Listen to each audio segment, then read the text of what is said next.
Alright guys, so you know me, I don't really do that much sponsored videos because I really gotta sponsor something that I believe in, like something that I really like. I don't see that much of that, so I usually let them pass by, but I tried this one.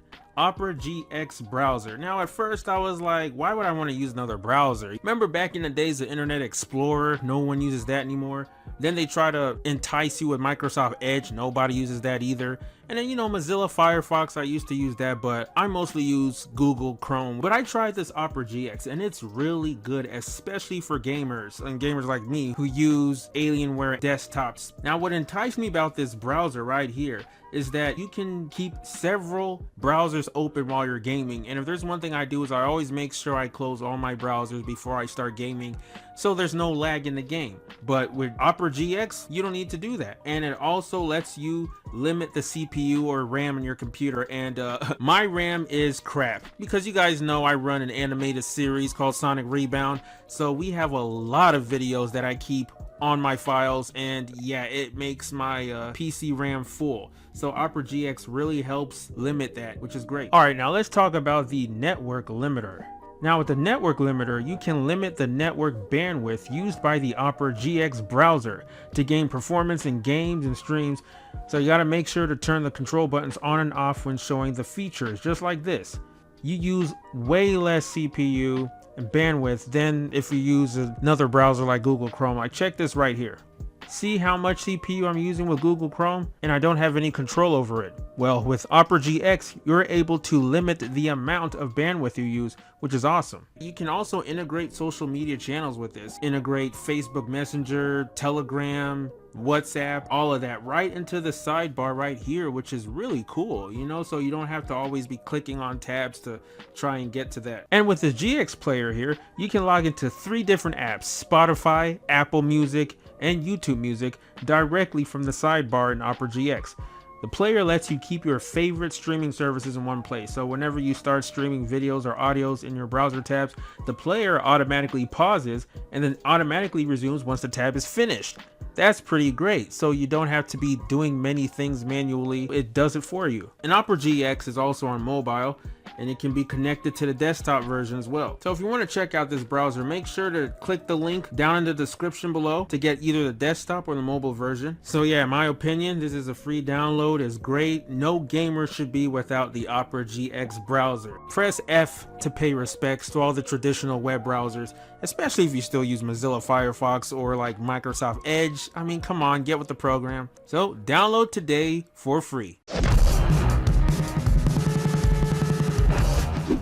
Hey yo guys, what's up? Alright, so Sonic Frontiers is going to be a big game.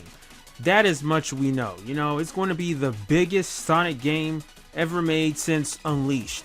So with that, and for the first time in a long time, or you can say since Sonic Mania, but I'm talking about for 3D Sonic games, a lot of the casual audience will be eyeing this game. Now, that's because of a lot of factors. The Sonic movie really propelled Sonic back in the public eye with the general audience.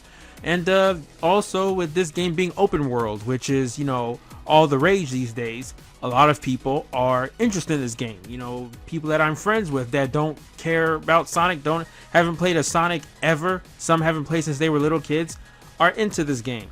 So Sega has a lot of pressure to make Sonic Frontiers a really good game.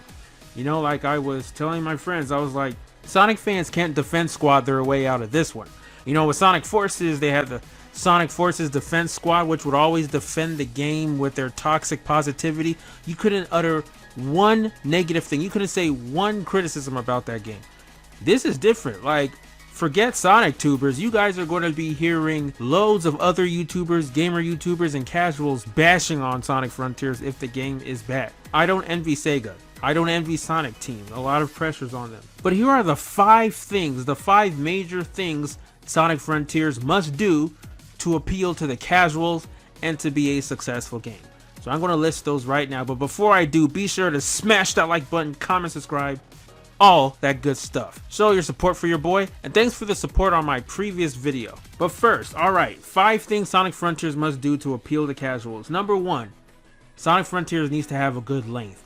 This game must be as long as Sonic Unleashed at least, because we all know this game is going to be full price, $60. It's an open world game. I would actually be alarmed if this game is $40, and that will make me nervous. Sonic Generations is about a 5-hour game, 5 to 5.5 hour in length if you're just playing the story mode. That's too short for an open world game. Sonic Unleashed is about 13 hours in length, and we're just talking about the story mode, 13 hours. We're not talking about completion time, I'm talking about the main campaign, 13 hours. Sonic Frontiers needs to be at least a 13-hour game or more. If it's 12 hours, I'm still fine with that. Sonic Frontiers needs to be a 12+ hour game in order to get your bang for your buck. You know, I know there's only going to be 4 worlds or 4 islands to explore, but these are big open world islands. So think Bowser's Fury times 4. That's how I expect Sonic Frontiers to be. It has to have a good length, because if it's a short game, casuals are going to complain about that. And there's some casuals, they say a game sucks if it's short, or an open world game. This game is mid, it's not that great, it's too short. And I don't want to hear that. Let's say Sonic Frontiers is a really good game, but if it's as short as Colors or even Generations, then that's not good, because the general audience are going to call it bad because it's short, which is unfair, but it's an open world game, so it needs to be long. Number 2, Sonic Frontiers must have good open world level design. Now, we all know that Forces has some terrible level design, and Generations had very, very good level design, the best level design for a Boost Sonic game. Now, since Frontiers is going to be open world, it needs to have great level design. That's even more mandatory than ever before, because it can't just be a bland open world, you know, like a bland open tech demo. We've seen that in Sonic 06, where the hub worlds were just big, expansive, and barren. We don't need that for Frontiers, because like I said, these are hardcore open world fans, so they'll be judging this game a lot. You know, this game needs to have a lot to do. It has to be very interactive, the open world very expansive, and in my opinion, this game should play more like Solar Ash. Now, if you guys don't know what Solar Ash is, it's a game that was on Sony, PlayStation, and PC. Is an open world adventure platforming game with momentum physics. You know, it got decent scores on Metacritic, got like a 78%. Sonic can do better. Sonic should do better than Solar Ash. Solar Ash, you know, that's the type of gameplay Sonic should have.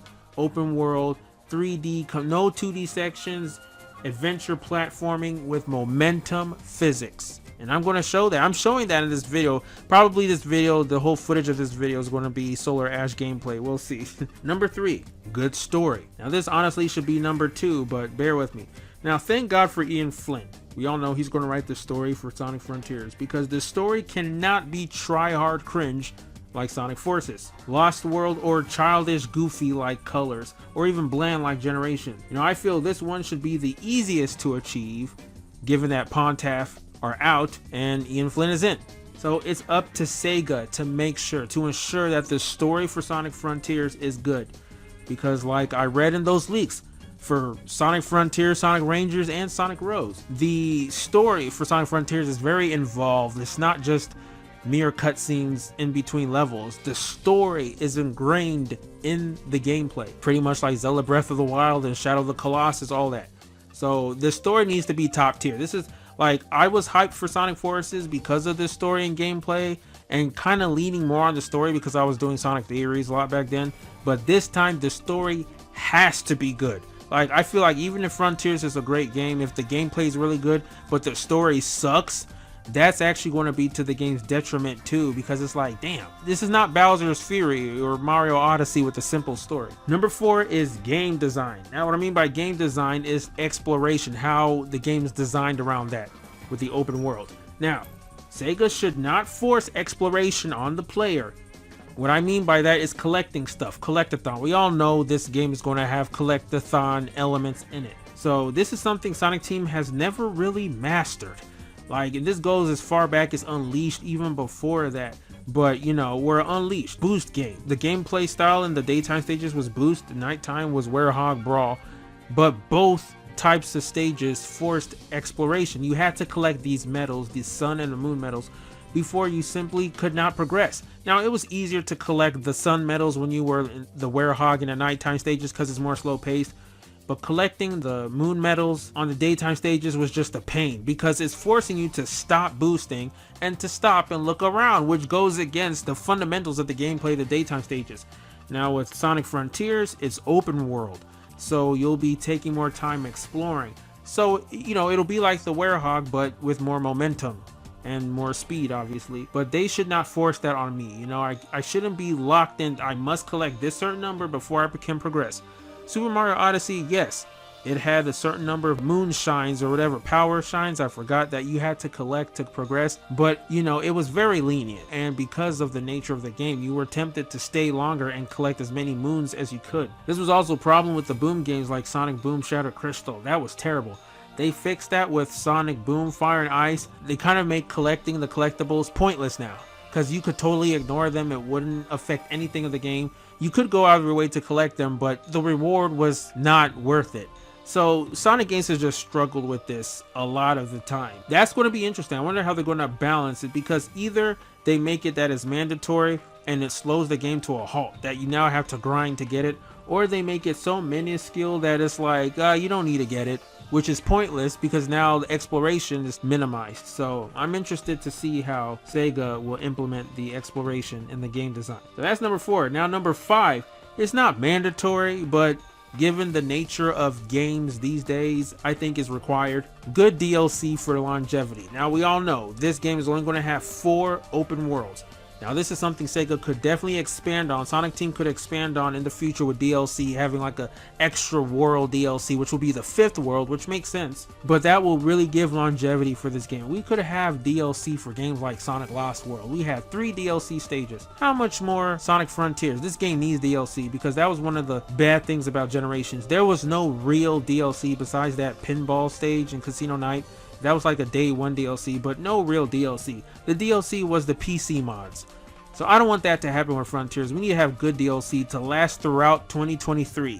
You know, because this game is going to come out in holiday 2022. I would like to see DLC lasting throughout 2023. Basically until 2024. But we'll see. That will definitely be great for the casual, so they just won't play this once and then drop it and never pick it up again. You know, I know games like Super Mario Odyssey did not have DLC, but that game was huge. There was like 999 moon medals for you to get. Yeah, so you would spend a long time playing that game. You didn't need any DLC. There was DLC for that game, but it was mainly like little tidbits, events and stuff, not really like new levels and stuff like that. So yep, those are my 5 key points on what Sonic Frontiers must do to appeal to the general audience. Number 1, like I said, it needs to have a good length. Number 2, it has to have good open world level design. Number 3, it must have a good story. Number 4, great game design on exploration. And number 5, it needs to have good DLC for longevity. So what do you guys think about all of this? Let me know down in the comments below. Are there any points that I missed? Are there any other things that you guys want to list down that Sonic Frontiers must have in order for it to be a success?